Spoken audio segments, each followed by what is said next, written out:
My name is Owelle Rochas Okorocha. I want to be your president in 2023. And by the grace of God, I will be your president. Today, I'm very happy to receive my nomination form required by our party and to receive my expression of interest form accompanied with the receipt being paid to collect these forms. This is the beginning of my journey towards salvaging and changing the story of Nigeria. These papers I've collected today is an indication of my commitment and passion to bring about the new Nigeria.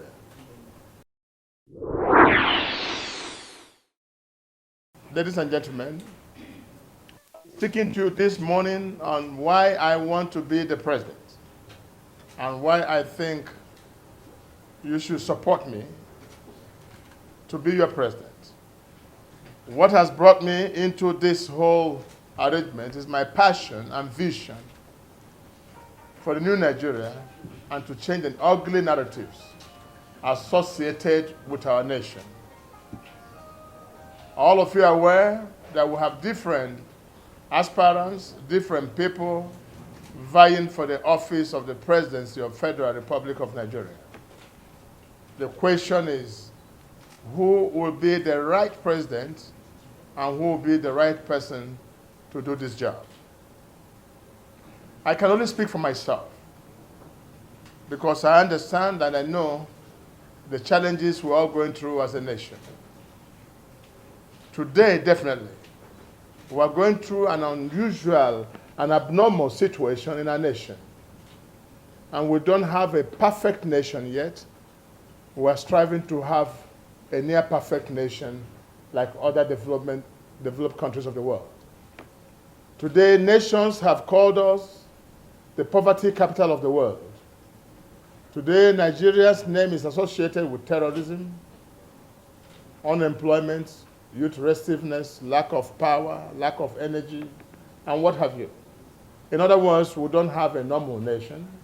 We have an abnormal nation associated with so many challenges. So a normal, an ideal person is what is required to champion the affairs of this country.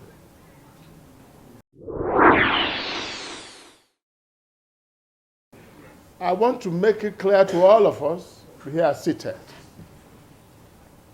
that Nigeria requires a builder, not a manager. Nigeria requires someone who can create the world for this nation, because summarily speaking, our problem is lack of resources, adequate resources to champion the cause of our nation. What I see happening today is that there are many managers showing interest to lead our country, but there are only few builders. You need to build this nation first before we can create or invite the managers, ideal managers to handle. I'm coming to build a new Nigeria. And believe me, that's my mission. I'm coming to create wealth for this nation. Summarily speaking, I don't have 10-point agenda, I don't have 20 points agenda, I don't have 50 points agenda. I have only 1-point agenda, and my agenda is to create wealth for this nation. It might be important at this point to let you all know my passion for this nation. I'm in this business of politics for one reason: to save the lives of the numerous poor Nigerians, as the case it is today. So I'm here to build the economy of Nigeria, to make Nigeria great, and also to remember the poor and the needy. That's my attraction. I have no business being in this business of politics if it's not for the sake of the poor and the needy and the out-of-school children and those who have lost hope and those who do not smile anymore. I have a compassionate heart, and I do care for this nation.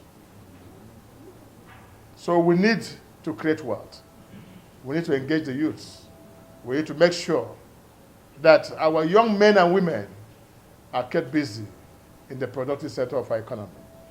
But before I go further, I'd like to state to you my understanding of the problem of Nigeria.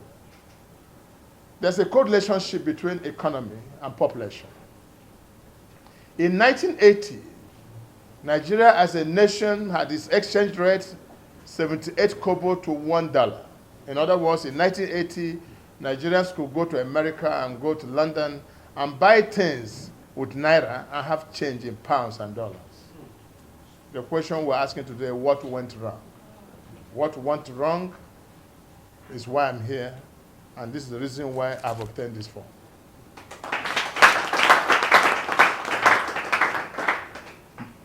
Years and years after, the story is not getting better. From naira exchanging for 78 kobo to $1, went to 20 naira to $1, and went to 40 naira to $1, 100 naira to $1, 170 naira to $1, 250 naira to $1, and today we're talking about 580 naira to $1. And within this period, we have had different presidents of Federal Republic of Nigeria who handles the affairs of this nation. But I dare say to all of you here today that all former presidents, and including our current president, means well for Nigeria. I'm not one of those who sing the crucifixion songs for them. And I'll tell you why. I do not think any of our presidents has come with the intention to destroy this country. What is basically wrong is why also I have come in to fix what is wrong, and I can fix it. I said to you there's a correlationship between economy and population. What happened is in that 1980, Nigeria population was mainly 57 million people. And that population grew to 206 million people today with the same static wealth and resources. And that's why you see the poverty in Nigeria is called an apparent poverty, does not reflect any practical realities, coming from ignorance of the fact that there's need to create wealth. So I'm here to create wealth. And I give a very good example for you to understand, member Nigerians, that New York today is a city in America and a state out of the 50 states you have. Now, New York budget in 2021 is $100 billion. $100 billion, and New York has a population of 8 million people. So 8 million people have a budget of 100 billion, and 101 to be precise. But Nigeria, again, has a population of 206 million people with a budget of $29 billion. Now, it means that for every 8 million people or 10 million people, if we want to be like New York, we must have $100 billion budget. But in the case of Nigeria, it's not so. So the actual budget, mathematically speaking, is that for every 100 million people, you're supposed to have $1 trillion budget. And for the 200 million people that we have today, you should have $2 trillion. Meanwhile, you have 29 billion, less than 30 billion. This is what is called the poverty. This is the Boko Haram. This is the herdsmen problem. This is the banditry. This is the hunger. And so 200 million people are chasing 30 billion naira, while 8 million people are enjoying 100 billion. There's nothing anybody can tell you with any statistics that can work other than to create wealth for this nation. I'm a wealth creator, and I can create wealth for this nation.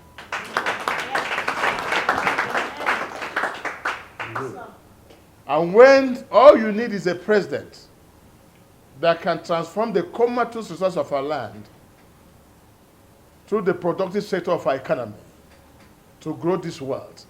And when wealth is grown, youth will be involved in the productive sector. And there will be no more restiveness. There will be no more Boko Haram. there will be no more insurgents. Nigeria does not have problem. Nigeria does not have ethnicity problems. Our biggest problem is hunger and youth not having what to do. Once this is addressed, Nigeria will be one of the greatest nations of mankind. So for those of you who persecute your former leaders, you are not absolutely correct. Because for every 1 billion naira problem any government means, they have only 10,000 naira to solve it. So you need a wealth creator. And if I have seen anybody among my colleagues, the aspirants, who can do this, I wouldn't bother myself doing it. I found myself as the only one who has the idea, the vision to create this world for the Federal Republic of Nigeria. And I say so because of my antecedent and my track record. You also have to ask the track record antecedent of those who want to preside over the affairs of this country. I've looked at the records. I stand out also as the only one man who has a track record of wealth creation before coming to government. Government never made me. I was a self-made man before coming into government. And the popular saying that you cannot give what you don't have. If you don't have that vision, you cannot give it. So what you have is a problem in Nigeria is lack of vision and understanding of the fact that until wealth is created for this nation, it means enough money is created, then we shall still be going to the same problem. My only concern, where I've come in at this point, is that we must act quickly under the present situation, which our ugly condition points out to us. Because 4 years to come in Nigeria will be worse than the situation we find now. Of the financial benefit, blame no one when the trouble comes. But for me, I mean well. And I challenge all Nigerians, I challenge all aspirants. If anyone has better vision than Rochas Okorocha for this nation and would do better than me, give him your vote. But we are better off voting for Rochas Okorocha, for the new Nigeria. When this new Nigeria comes, and it must come, Amen. then the widows who have been crying all night will have a smile on their face. Amen. The 14 million children not going to school will have automatic free education. Amen.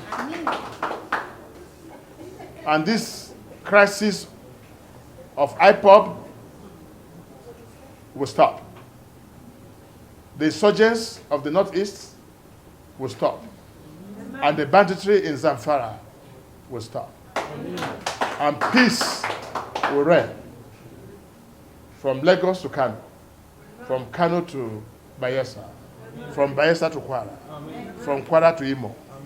And Nigerians will come back together again under a table of brotherhood to sing that our old national anthem, which says, though tribe and tongue may differ, in brotherhood we stand. I salute you, and God bless the Federal Republic of Nigeria.